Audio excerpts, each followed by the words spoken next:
I just finished reading a poem here by Rabindranath Tagore from this collection called The Heart of God, and it struck a chord with me, and I'll share a little bit about it actually from my past.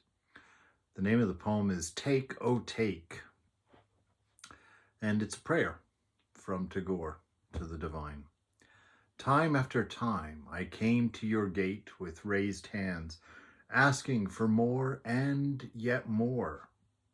You gave and gave, now in slow measure, now in sudden excess. I took some, and some things I let drop. Some lay heavy on my hands. Some I made into playthings and broke them when I tired, till the wrecks and the hoard of your gifts grew immense, hiding you, and the ceaseless expectation wore my heart out. Take, oh take, has been my cry. Hold my hands, raise me from the still gathering heap of your gifts into the bare infinity of your uncrowded presence. You know, we live in a time where I drive across the prairie here in Colorado, and gosh, every other mile there's a storage unit, you know. We just keep collecting so much junk in our lives. We can't even fit it in our little McMansions. We have to go and rent garage space into a billion-dollar industry, holding our trash and our junk that we just can't let go of. And this reminds me back in, I don't know what year it was. It was, gosh, early 90s somewhere. And, you know, I had just come home from a night out, and I was feeling some, I don't know, depression, some frustration, because it was just sort of occurring to me that my life was turning me just into a parasite of pleasure. You know, I kind of saw myself as this parasite just on the planet, just trying to suck enjoyment out of it all the time. And I started a period where I really began to wonder what my life was about.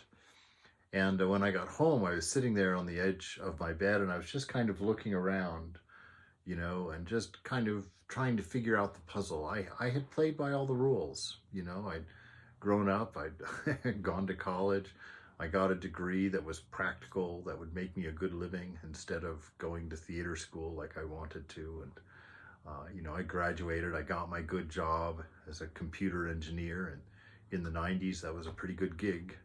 And, you know, I had my house and my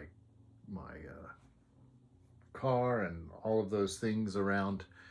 And I was looking around and just thinking about it, and I kind of had this realization that really I didn't have anything more than I had when I was renting a room off of a garage in Daly City when I was in college.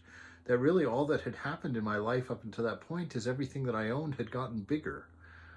You know, my little twin futon that I used to pull off the couch onto the floor to sleep in college was now, of course, a big queen-size bed.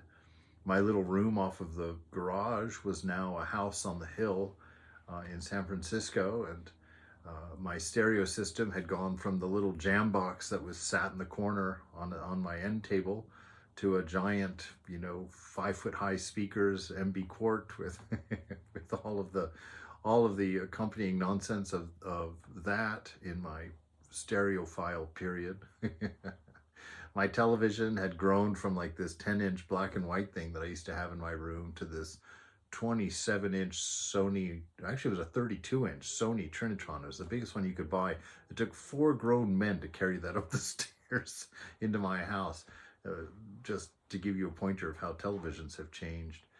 But really, just everything in my life had gotten bigger. And I sat there thinking, God, if I just keep living life on the same course that I'm going, you know, I'm going to exhaust myself, because I know in my old age I'm not going to be able to keep up this pace that was necessary to keep myself occupied and entertained all the time.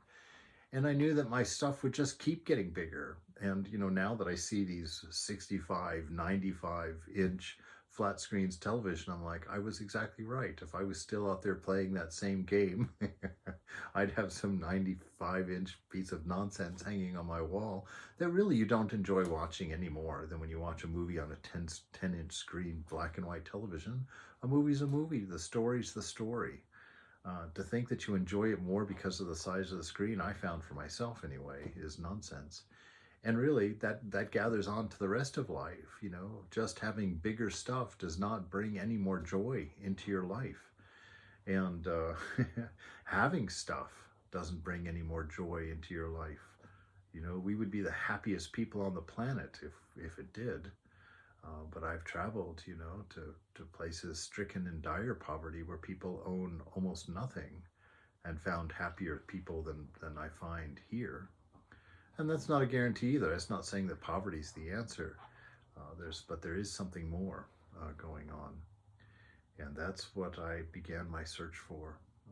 It ended up with me in a monastery. And I didn't miss my stuff. You know, I had to get rid of every bit of it when I moved into the monastery. I had to empty my savings accounts. I had to cut up my credit cards. I had to give up my cell phone. At that point, that was like a 3-pound Motorola thing that had a special carrier on your belt loop. And you know, I walked away from all that stuff, and it was very hard on that side of the equation when I was doing it. It was like, oh my God, what am I doing? This is terrifying. What's going to happen? But I tell you, the first morning I woke up in the monastery and just stretched out and realized I was still fully me, but I was completely unencumbered. And for the first time, I was really free. Nothing holding me back. I was home everywhere I was. And it was an amazing decision. It was challenging. You know, being a monastic is challenging on a lot of levels. You know, I went through quite a few crises over the last 25 years in the monastery.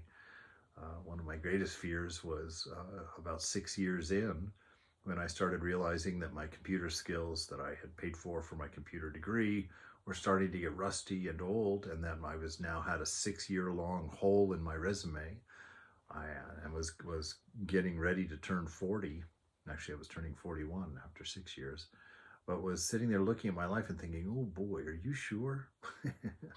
You know, if this doesn't work out, it's going to be hard to recover from this decision. You better think about this. And that's what I did. I went to the shrine and I just meditated on it for a while. I thought, okay, well, let's look at the options. Either the stuff I'm learning is true, that I am divine by nature, that this body is going to drop off in old age and this self will remain, and that I'll merge into the oneness of everything and enjoy that. That was one option. I said, or there's the other option, that I just die with the body and that it's just over.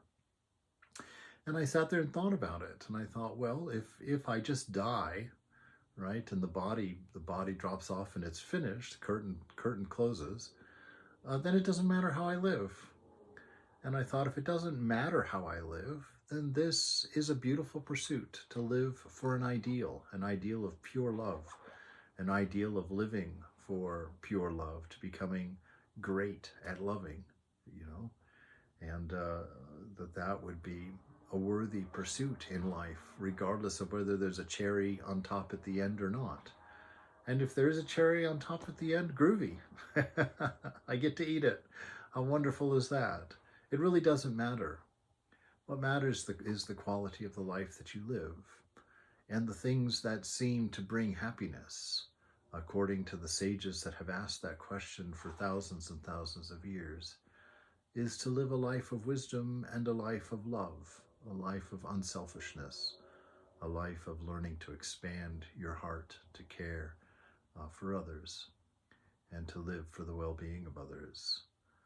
And so I sit here today, 25 years later, quite surprised that I managed to remain a monk for 25 years, that I didn't run out screaming at some point. And I have to say that for really the last several years, without a doubt, what a joy has begun to form in my heart. What a contentment I have found in being. You know, I've lived in dorm rooms and nothing more for 25 years now. And certainly when I sit around a table with my peers of other people that are now 60 years old like me, I can't compete with the cards that they play with. You know, I have no investments. No house, no cars, no high-powered job. I'm just a dude know, but I'm a happy dude. And so if you're looking for something out there, I would say, regardless of whether it's a religious pursuit or not, seek a spiritual ideal, something that points at love, something that points at a certain amount of discipline, at trying to break down egoism, so that you can broaden your abilities to care, to empathize, to have compassion, and to have love. And so this poem that we started with, where the whole thing is to collect, to ask God, give me this, I want this, I need this, I want help for that. Yeah, it's fine in the beginning. But when you start to come to see that it's just burying you in stuff, and that it's not giving you the return in the form of a contented and fulfilled life, don't be afraid to walk away from it. It looks like a really big deal when you're on that side of the decision. But when you make the decision to walk away from just gathering and collecting material things, and you start working on yourself, working on your own nature as a person, becoming kinder, becoming more empathetic, looking for opportunities to help people out and to serve them, that's how you're going to find happiness as a human being. It's a common theme, and all of the world's philosophies have pointed to it for millennia at this point. So if you're going to do it, I encourage you, take a chance, be courageous, change your life. If what you've been doing for the number of years behind you isn't giving you the return you had hoped for, don't be afraid. You can let go and start new at any time, or just transform what you're doing into a different way of doing it. Turn it into a form of service for others.